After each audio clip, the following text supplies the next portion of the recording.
Salut et bienvenue dans cette nouvelle vidéo. Aujourd'hui, on va voir comment faire pour créer un texte en isométrique tel que celui-ci sur Photoshop. Donc c'est parti, on va commencer par créer un nouveau document. Alors je vais le faire de 2560 pixels par 1440 en hauteur, 300 pixels par pouce, couleur RGB, 8 bits et je fais créer. Alors je vais prendre mon outil texte et je vais écrire le texte que je veux. Donc là je vais écrire très simplement texte. La typographie que j'ai pris, donc c'est du impact regular, donc c'est la typographie classique. Si je clique ici sur l'onglet caractères, on voit que j'ai simplement cliqué oui sur cette icône ici, donc qui me permet d'avoir des petites capitales. Je trouvais que la typographie rend pas mal comme ça. Sinon on pourrait presque faire le test comme ceci. Bon après c'est comme vous souhaitez. Admettons que je reste comme ça. Je vais faire Command T ou Ctrl T sur PC et en maintenant Shift et Alt enfoncé, je vais cliquer sur une des poignées et tirer vers l'extérieur pour agrandir mon texte et je vais créer un texte à peu près, voilà, comme ça. J'appuie sur Entrée pour valider. À présent, je vais faire commande, en fait, je peux refaire Command T encore une fois. Et ce coup-ci, je vais maintenir la touche commande ou contrôle enfoncé sur PC. Donc sur Mac, je maintiens la touche commande, sur PC, je maintiens la touche contrôle. Et vous voyez, quand je place mon curseur ici, le curseur change. Et simplement, si je le pousse vers le haut, maintenant, vous voyez que j'effectue une déformation comme ça. Et donc, on va effectuer une déformation. Et plus on effectuera une déformation poussée, plus l'effet d'isométrie sera visible. Donc admettons que je me mette par exemple voilà, aux alentours de 9 degrés. Je pourrais très bien entrer carrément une valeur ici d'ailleurs. Alors je vais mettre -9, voilà. Et je fais entrer. Je peux replacer mon texte à peu près comme ceci. Et maintenant ce que je vais faire, c'est que je vais aller dans les options de fusion. Voilà. Et je vais faire une incrustation en couleur. Mais alors... Par contre, il ne me prend pas l'incrustation couleur, je ne sais pas pourquoi. Ah voilà, il faut que je me mette sur normal et je vais me mettre avec un niveau de gris, voilà, un gris moyen. Donc je me mets à peu près à ce niveau-là en termes de gris, je fais OK. Et je vais créer un biseautage et estampage. Alors là, je fais restaurer les paramètres par défaut. En principe, je ne les ai pas modifiés, donc vous devriez avoir la même chose que moi, biseau interne, lisse, enfin voilà. Au cas où, vérifiez bien que vous avez bien la même chose que moi, mais normalement, en faisant restaurer les paramètres par défaut, vous devriez avoir pareil. Et je vais simplement pousser la profondeur jusque 1000, et ensuite je vais faire OK. À partir de là, donc, je vais faire Commande T ou Ctrl T sur PC, et je vais appuyer une fois, je vais appuyer une fois sur la touche du clavier vers la droite et une fois sur la touche du clavier qui va vers le bas. Et une fois que j'ai fait ça, j'appuie sur Entrée. Donc vous avez presque rien vu, mais donc je le remontre. Vous voyez, c'est très subtil. Donc Commande T ou Ctrl T sur PC, j'appuie sur la flèche de droite, j'appuie sur la flèche du bas et j'appuie sur Entrée. Et en fait, le fait d'avoir fait ça une fois, maintenant je vais pouvoir utiliser un raccourci clavier. Donc sur Mac, c'est Commande, Alt, Shift et T enfoncé.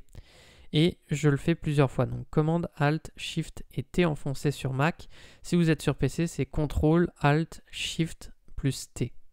Donc voilà, il y a 4 touches à maintenir. Et vous voyez que chaque fois que je rappuie, que je fais le raccourci clavier, eh bien je duplique mon calque et il se déplace automatiquement de quelques pixels. Donc d'un pixel vers la droite et d'un pixel vers le bas. Et donc plus j'appuie et plus, vous voyez, il y a de profondeur qui apparaît.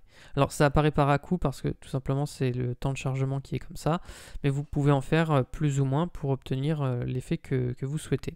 Donc là, admettons que je trouve que l'extrusion entre guillemets est assez correcte. Donc maintenant ce que je vais faire, c'est que je vais cliquez sur le calque. Alors, vous voyez, là, le dernier, c'est le 52. Et bien, je clique sur l'avant-dernier, donc ici, le 51. Je descends tout en bas. Je maintiens Shift enfoncé.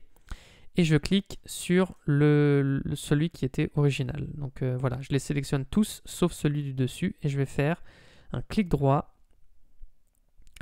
Et je vais cliquer sur, alors, fusionner. Où est-ce qu'il est ? Hop, je le trouve pas.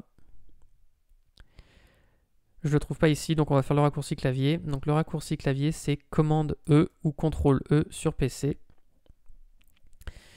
Et donc vous voyez que ça m'aplatit tous mes calques ici. Donc je vais me remettre sur celui du dessus, je vais changer la couleur.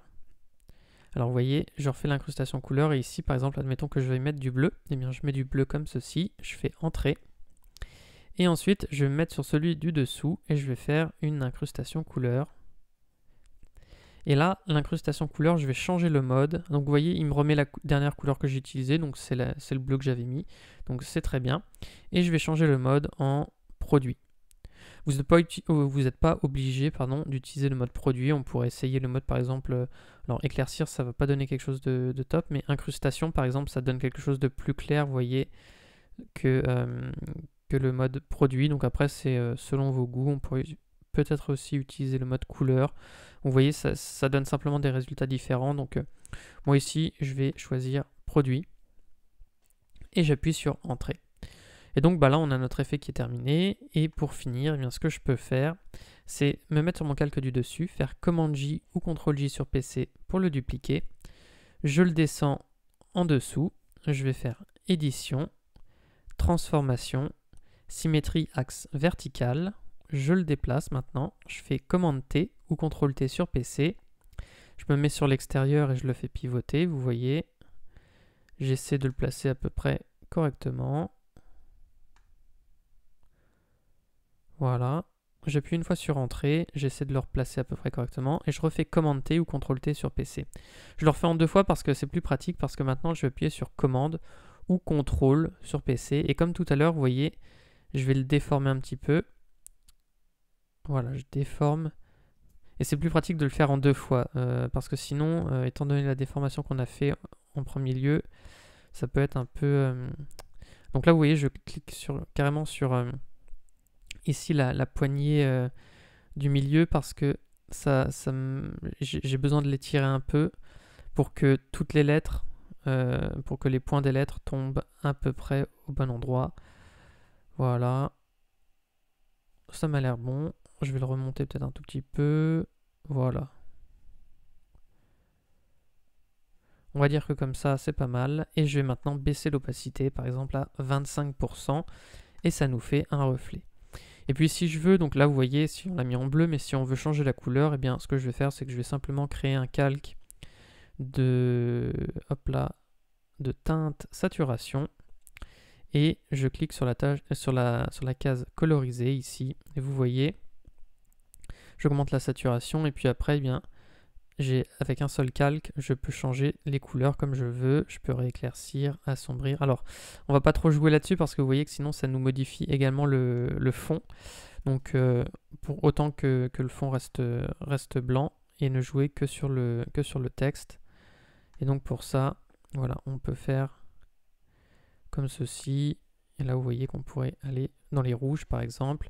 Sinon, si on veut préserver à tout prix l'arrière-plan, ce que je fais, c'est que je groupe tous mes calques ici. Donc, je clique sur le premier, je maintiens Shift enfoncé, je clique sur le troisième, je crée un groupe.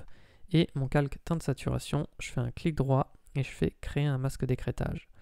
Et là, je suis sûr, en fait, que lorsque je vais mettre des effets, vous voyez, si je retouche ici, il ne va pas toucher à l'arrière-plan.